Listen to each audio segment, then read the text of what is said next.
You got Q's, I got A's. It is Q&A Roundup Wednesday. Doing a little check-in, State of the Union, State of the Daily Show. But we're going to be covering some spicy topics from how do I feel about the Big Four to how do I choose a tech stack when all this AI stuff is happening? Hector Garcia just made a robot of himself that we can all go out and have a play with. We're going to run through it all today on this special Wednesday Roundup edition of Jason Daily.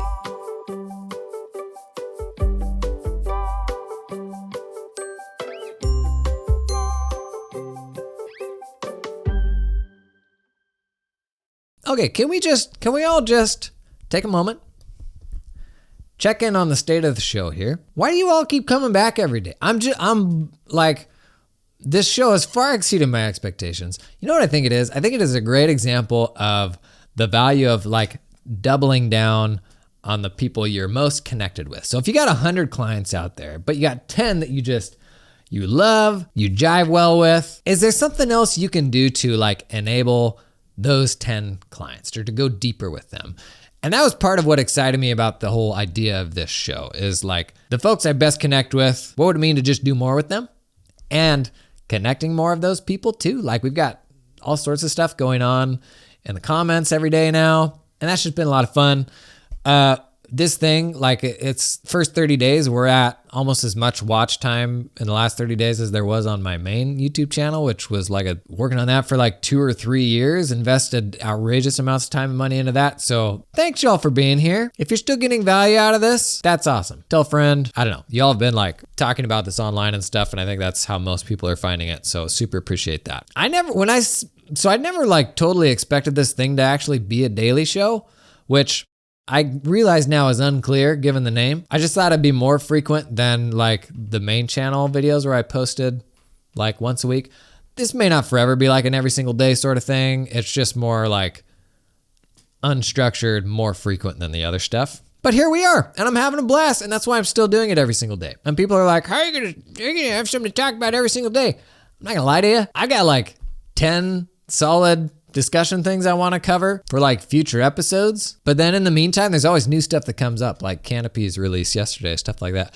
I just think there's a lot to talk about right now. And a lot of it comes from y'all, like we're doing today, sharing ideas and like thinking through new stuff. So let's run through some Q&As. First, okay, DM somebody sent me on LinkedIn. I don't know that I'm allowed to share who they are.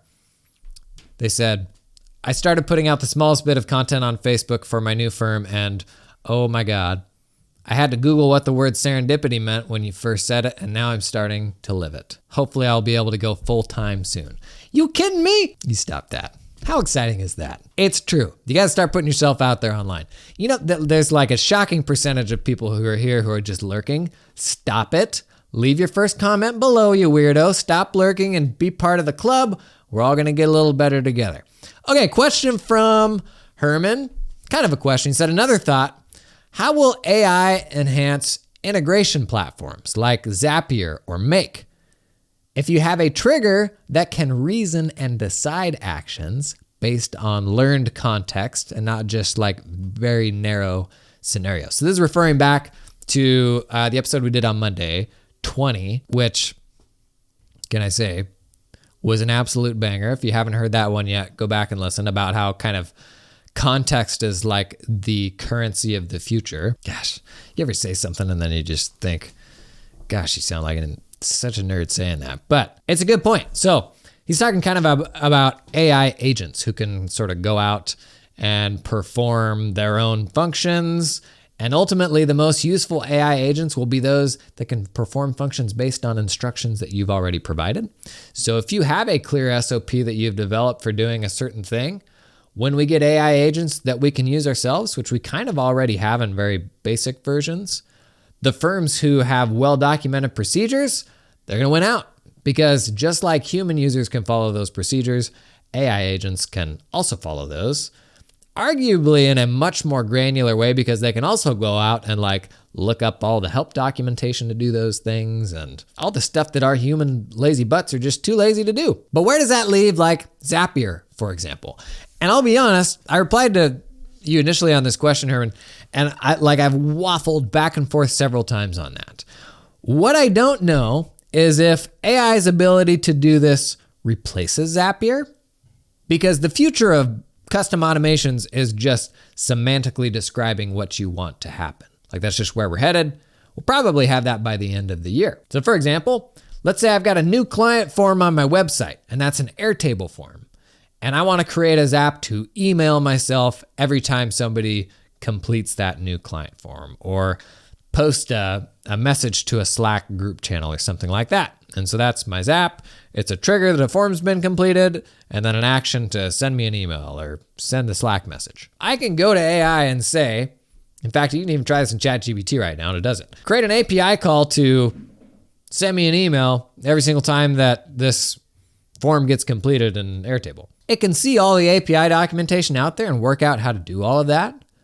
Right now, ChatGPT exists like within a box. So there's no like persistence or way to create that automation to run on a recurring basis. But AI agents, and so like AutoGPT, Baby AGI, they can run and execute, like they can write and execute their own code. So all that is to say, it's not going to be long before an AI agent, you can just semantically say, I want you to do this thing, and it creates that automation. But does that replace Zapier? Or is that just the next version of Zapier? So when ChatGPT announced their plugins a few weeks ago, if you haven't heard, it's like a way to extend ChatGPT, like a whole ChatGPT ecosystem, similar to how QuickBooks has its own ecosystem. Developers can now develop for ChatGPT to like read and write data from within ChatGPT to your QuickBooks, to any of the other apps that you use. And one of the first ones they mentioned in that announcement, there were like 8 or 10 plugins that people got in early access, was Zapier. And it was like, oh mama, like, does that mean I can now chat GPT with all the stuff that my Zapier is connected with? That seems pretty cool. But ultimately, I can't decide whether AI is a replacement for that thing or whether that's just the next version of Zapier. So if I can semantically describe the Zap that I want, create that automation in Zapier, absolutely. That's just a way better version of that product, right? Because we all get stuck like fussing through all these fiddly little aspects of how it works. But ultimately, if you're setting automations up to automatically run, they have to live somewhere. You have to go be able to manage them and change the frequency and check to see if it ran last Tuesday and stuff like that. So getting back to the question, does it change how these platforms work? One way or another, the platforms are going to change in a massive way to enable the ability to create automations like semantically. And Zapier and Make have a big advantage there because they already have the underlying infrastructure to support it. But whether that replaces them or makes those tools better ultimately, I don't know. It's probably too early to call. I will say, on the other side of all this, we're just in a fundamentally better place because you can explain what you want that automation to be rather than having to go out and learn a new tool and connect your Airtable and connect your email account and all these different things that are just kind of generally a pain. So all that is to say, heck if I know, but I just know that whatever that next version is going to be better. Okay, Mo said, I like the idea of teaching it being AI, what is on my mind, and would be cool if it can help me in the future when I make decisions and it can remind me what my thoughts were before and possibly protect me from making mistakes or errors that were made in the past. That feels relatable. So I'm real hot on the idea of like a kind of a personal journaling AI. A lot of us are verbal processors, and the idea of doing like a brain dump for 5 or 10 minutes at the end of the day of everything that happened, and then AI like structuring that information, and it knows, okay, all your work stuff happens in ClickUp.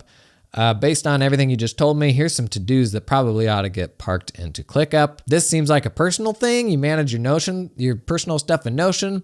I'm going to chuck a few of these things into maybe your Notion capture system so you've got them somewhere. But also then just generally that AI getting more helpful over time as it learns your various projects, the things that you work on, your thoughts on different things. Because if it has all that history and I'm going to chuck a new thing in there, that response is going to be fundamentally more helpful than something that doesn't have all that history, right? So something with long-term memory that's going to get more helpful over time. I'm excited for that. I'm actually working on a version of that. You can absolutely build it today. You kind of got to hodgepodge several things together. There will be people like companies that nail this kind of like an AI diary sort of thing, and where that assistant on the other side then gets really helpful. Honestly, like if you've seen the movie Her, I see kind of some weird stuff happening over time with how that learns you and like you pouring more and more information into that and like what those interactions look like. But another issue that sort of arises there is you now have all this context from your journaling that is like lives in a single place, and it is its own chat and voice experience, but can it see into everything else that you do? I imagine in like, if you'd shown somebody in 1995 the way that we use the internet today, they're like, oh, cool, I can see that this happens within an internet browser. And you're like, oh no, actually what I do is I use like 60 apps every single day. They're gonna be like, you kidding me? I use WordPerfect and Play Asteroid, and like those are the two apps that I have. I see us heading towards like an issue of having all these chat and voice interfaces that are segregated, siloed. You don't have all that context, like it's not connected. And maybe that's part of the play that ChatGPT is trying to make with plugins, is that then becomes the interface for a whole bunch of things that we use, but we just use them through ChatGPT. So I love the idea of like the personal journaling stuff. Where that gets messy though, is like if I'm going to do a brain dump, it's going to be about work stuff. It's going to be about personal stuff. It's going to be about that birthday gift I got to get Steve. And it's going to be a reminder that I need next week. Where should all those things go? I don't know. Still some stuff to figure out there, but still seems like pretty darn cool. If you think about like version 1 of like Google Assistant and Siri and all these things, man, 3 years from now, like, and don't get me started on Siri, which is just so inferior to Google Assistant. It's just so irritating. These assistants, even the best ones today, like they're going to look so antiquated in a few years' time. Okay, Smud Pie. You've never mentioned Taxdome at all. One of my partners, the president, is hot on it. I'm just not sure. Do you know where they are in this whole AI vision? Not really. I have talked with a good number of people, and I can't like call out anybody specifically, but I will say everybody's in different places on their AI journeys. I have talked with folks who are like disappointingly behind, who are now doing great. And so like even that's kind of a moving target. Ultimately, I think we got to reward the people who are actually shipping stuff, because it's one thing to sit back and wait and see, but the people who are learning the most are the people who are shipping stuff right now. You're not going to like build something for 2 years and then ship it and be like, ta-da, we got it perfect. Like that's just not how life works. I will say like, I'm impressed by the people who are now iteratively shipping things, because there is some risk in being the first to move on that stuff, but that's ultimately how you learn. And so 2 years down the road, the people who will know the most will be the people who have actually been doing it. I don't know if Taxdome shipped any AI stuff. Nothing that I've seen, but maybe I missed it. But people are also like, I mean, you used to have like a roadmap for, the next 18 months, and that was kind of your plan. People have also like just completely thrown that stuff out the window with how fast everything is changing right now. Okay, Hector Garcia is another callback to the episode from Monday where we talk about building bots on your own context. He built Hectorbot. I'll put a link in the video description and the podcast. The show notes. Gosh, you can go take it for a spin yourself. Hectorbot, expert in QuickBooks Desktop. So Hector's an example of somebody that's got a wealth of context, right? He's been shipping videos since Lord knows when, training on QuickBooks, on all sorts of different things. But that context is now an asset. So is that chatbot or that access to that context, is that something that you give away for free? Or is that the most pure essence of Hector? Is that like a Hector in your pocket? How much would you have to pay to do a one-on-one meeting with Hector right now? I don't know, a lot of money. So if you have like chatbot access to all of his context, does that become a really expensive thing? Or like I think I use the analogy of like the sawdust, like the byproduct of what you've already done. So you may as well just give it away. We're talking about Hector here, but that applies to like all of us with personal expertise. This is a thing that is absolutely monetizable. It feels a little sci-fi right now, and like you kind of feel odd like putting out this thing that says, hey, you pay for my bot and it's X dollars per month. But in the future, when ChatGPT can see across everything on the web, that's what you got left, is like your personal context, what you believe is correct. I was talking with Matt Metris about this the other day. By the way, Matt Metris, a big old crypto expert. And I said, I want like a Matt, like I want my own Matt. And Matt goes around doing talks on crypto taxation and on all these things. And he knows all of those Web3 words that most of us don't understand, like staking and all these other confusing things. And you can absolutely wade through all the rules that are out there and the rules that aren't out there, where there's like ambiguity on certain things. Or Matt can take the context from all of these talks that he's given, all the source material that he thinks is relevant, and put that all in a single place. So I've got Matt in a box, and his expertise, he can continue to enrich that body of context. And I've got like my own Matt on speed dial. It gives citations to like where that stuff is coming from. I mean, like, talk about the ultimate high leverage use of domain expertise, right? I love that. That's just that's super exciting to me. Akshay. Yeah, tell me the right way to say that.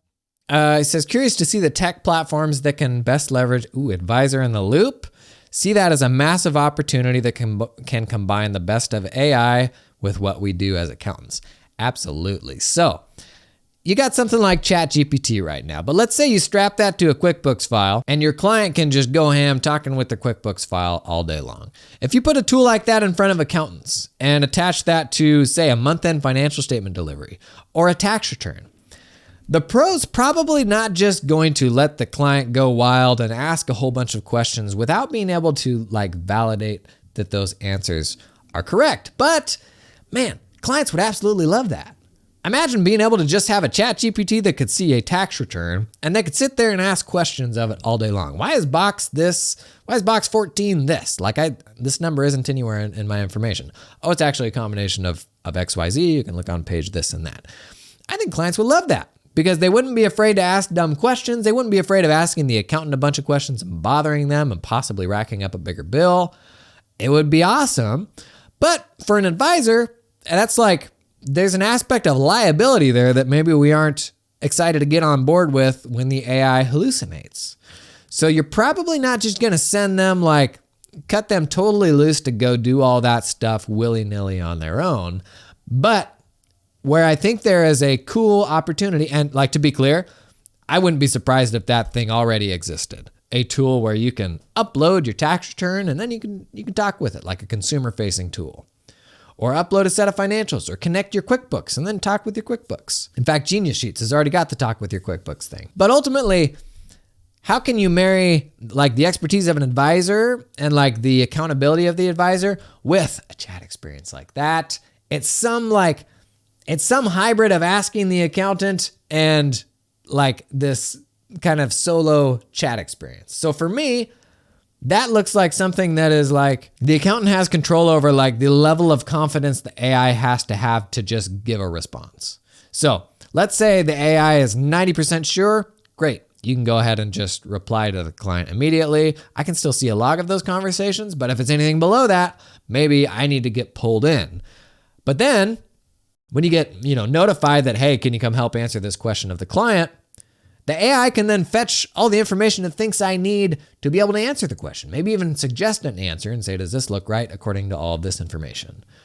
That's already helpful for me. That's already better than a cold email that I get from a client without any of that context where I have to go out and pull all that information up myself. I love the idea of that. Like that seems like the ultimate marriage of expertise and what AI will enable. That will be really interesting to see. Like obviously that's like not to cruise past how complex that is, and how maybe you don't know how you should feel about that, and who ultimately becomes liable if like the AI does lie about something. It's a complex calculation, but I know that like our clients, like the people on the other side of it, I think would absolutely love something like that. Okay, CJ, I know you like ruffling the feathers from time to time.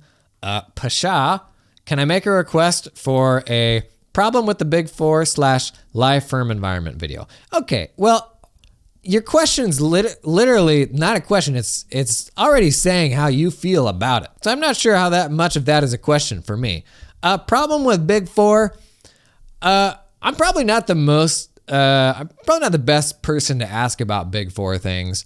My background with big firms, I was coming through an undergrad program that was in the Portland area, and the goal for the whole program was to pump as many of those suckers into Big Four firms as possible. That was their metric of success, was how many people they placed into Big Four firms. And man, I got a little smell of that, and I was like, okay, week-long training in Disneyland, I could get behind that. But literally everything else about it to me sounded terrible. And so I did literally the opposite thing coming out of school. I went to a wee baby firm. While all my friends were like getting bonuses for passing their CPA test and doing all these cool things, I did the opposite. I went to a little baby firm. I got to work with small businesses. And like that was what was really exciting to me, was just getting to work with a whole bunch of entrepreneurs the other day. But hey, you know what? Some people like going to a warehouse and counting potatoes and doing audit for the first 2 years instead of ever being home and always being on the road and all. Maybe that sounds like a good time to you. So I'm not like super informed on having a take on it. I will say this. If you've ever run a firm of any size, you know just how much a house of cards that whole thing can feel like, with staff leaving and staff coming and going. And it is shocking to me that they can keep those machines running. Like, it just blows my mind with the number of people that have left. And I know there's total dumpster fires everywhere happening in big firms, but the fact that they can keep that train moving down the tracks and keep paying out partners and somehow maintain clients just blows my mind. So it is a big, complex, ugly machine, to be fair, as most big companies are. Like, you run a company beyond a certain size, it's not going to feel personal. It's going to feel like a big old ship to steer. And so, like, big accounting firms are absolutely a victim to all those things. But I think in many of the same ways that big, like really big businesses are. So it just depends on what you're at and what you're looking for. Is there value in a young person coming out of college and doing some time in Big Four? There may be. Like, the training resources, the ability to invest in those people, it looks totally different at a big firm than it does at a little baby firm. And that might be worthwhile for you. You want to know what I was doing when I was 20 years old? When I wasn't working? Nothing of value. Virtually nothing of value. So could my time have been better spent like working, and like what was I ultimately missing out on when I was working in my 20s? Not much. So, I mean, it is what it is. In the same way that I would never enjoy working for any big company, I wouldn't enjoy working for a big firm like that. So I do think there's a good number of those people that watch my content, and I know I've inspired some folks to go out and start their own firm. Man, absolutely consider it, especially if you're on the fence of leaving the profession altogether. Hear it from me, hear it from the people in these comments. Man, there's like a more sustainable way than being part of that meat grinder. And the way you get confidence to do that sort of thing yourself is to find a bunch of other people that are trying to do that sort of thing themselves. So you're in the right place. But if it's not for you, it's not for you. And it definitely wasn't for me. But I wouldn't go as far as to like globally dunk on big firms. Yeah, like the timesheet thing, the expectations, the billable hours. Man, none of that stuff sounds fun, but I'm not going to sit here and say, yeah, no, you could totally change to this in a big, ridiculous firm like that, and it would totally work. Like, I'm just a guy that makes videos on the internet.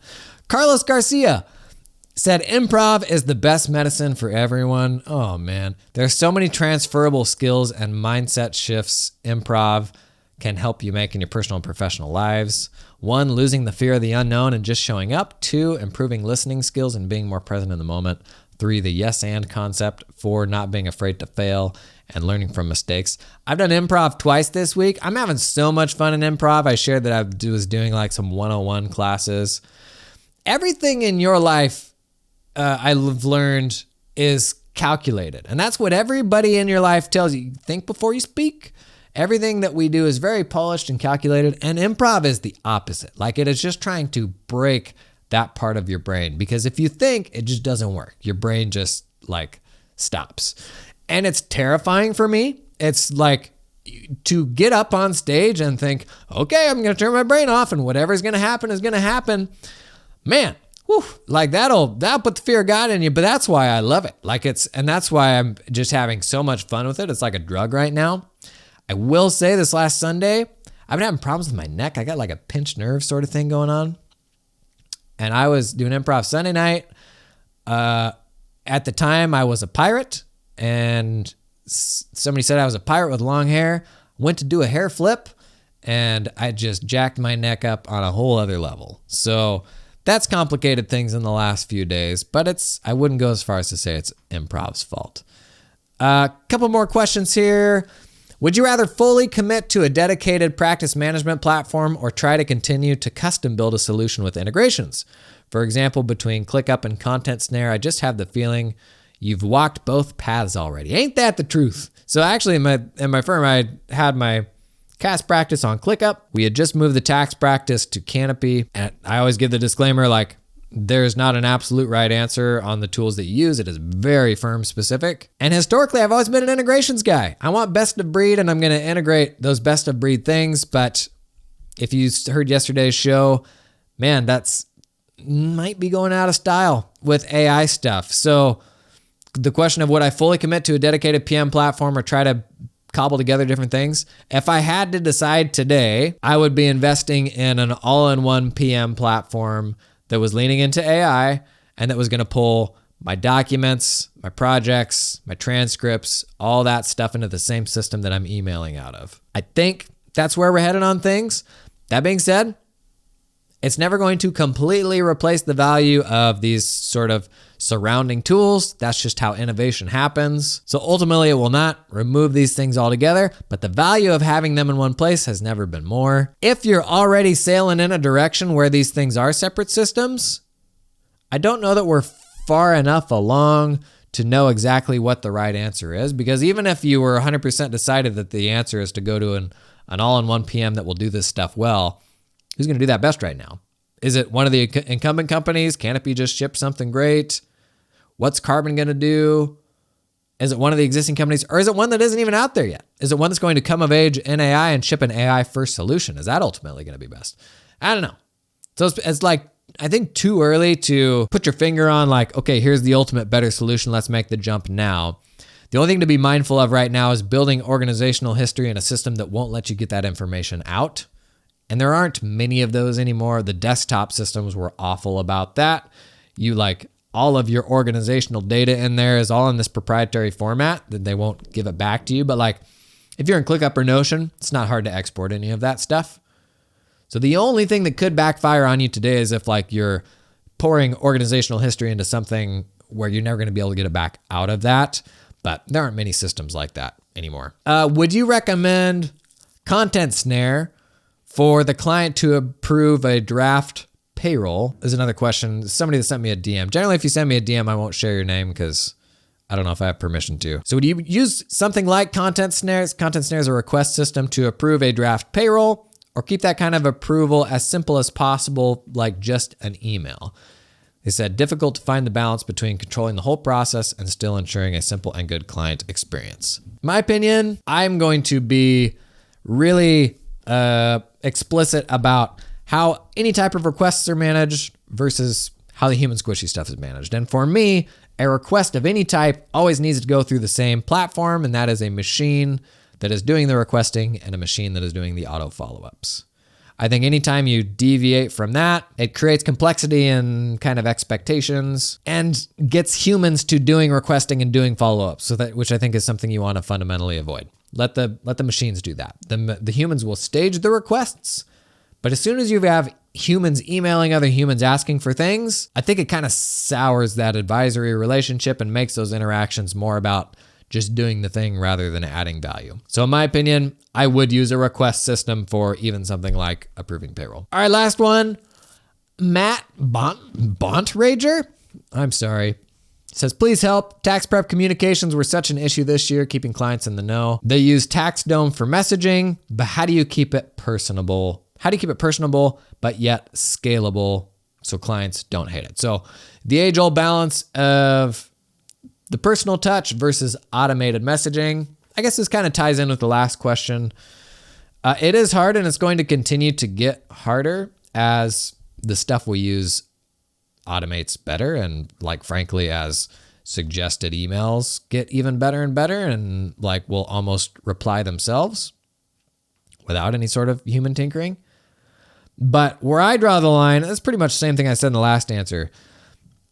I'm okay setting the expectation with clients that any requests will always be done by a machine, and anything that's not a request will always be done by a human. There's a risk of creating noise, so like frivolous or low value communications. So I'm 50-50 on whether status update emails are worthwhile. In some ways, they could potentially dilute the other more important emails that I want clients to see if I'm sending them an update for all 16 steps in a process. The right answer there is probably pretty contextual. If it's a 4-step process, probably not a big deal. If it's a 20-step process, maybe more problematic. But I try to limit the machine communication to just when we need requests, when we need stuff from them, and all the auto follow-ups, with the exception, I guess, of like, a weekly or monthly newsletter or something like that. Because it is true, like the more noise you pump through, the less attention they're going to pay to those human emails probably.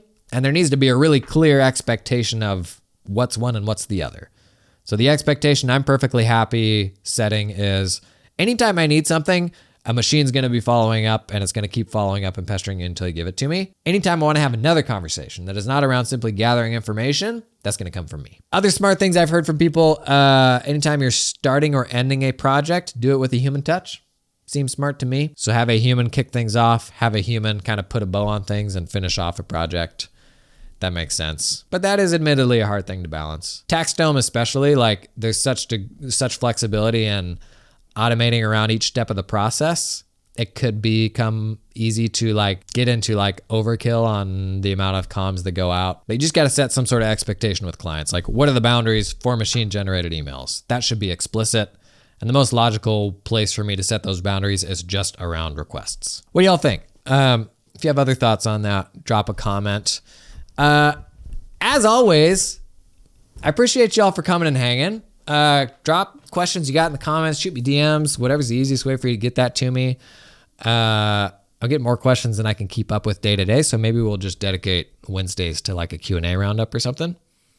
Personally, I love stuff like this because it hits on a bunch of different things and there's usually a couple ideas I'm able to steal. But I also love like soliciting, what are your thoughts on all these questions? I think I come off sometimes more deterministic than I really am, like that I'm 100% set on something, and generally I'm not. So like a lot of the value to me of sharing these things is hearing what you think and how maybe your lived experience is different and something that I haven't been able to see into. So please do keep sharing that stuff. Bless all your little hearts. Thanks for being here. And what is it today? Wednesday? And I'll see you tomorrow, Thursday. Bye.